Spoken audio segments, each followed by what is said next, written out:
In a much smaller dome on the next hill is a much smaller telescope with a much bigger job.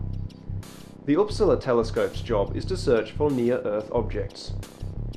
The NEO project is an ongoing worldwide group of observatories trying to map the majority of objects larger than 1 kilometre that may have potentially hazardous Earth-crossing orbits.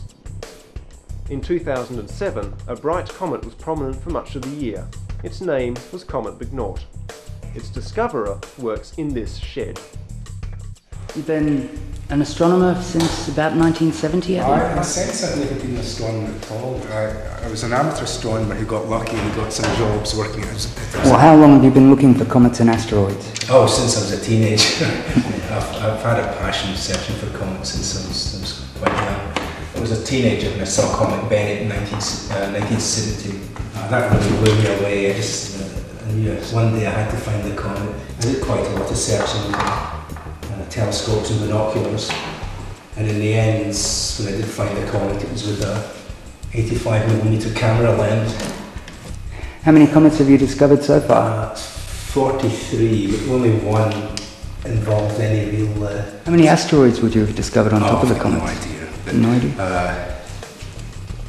Tens of thousands. In the last 2 weeks, there have been 3 asteroids pass inside the Moon's distance, I believe. Two of them were very close, about twice the distance of the geostationary satellite, 60 to 80,000 kilometres for 2 of those asteroids. And they were only observable for a few days, small objects passing really close.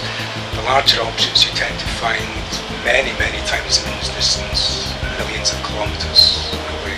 If a big object is defined as being a kilometre or larger, they are usually quite easily observable, and they're many times the Moon's distance away, and they're often observable for a few months.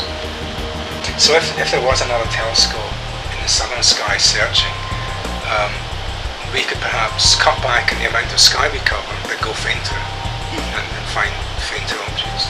Fainter tends to mean smaller. There might not be much change overall in the discovery rate of the big bright objects, because they tend to be around for a long time. If we miss them 1 month, we've got a reasonable chance we'll find them the next month.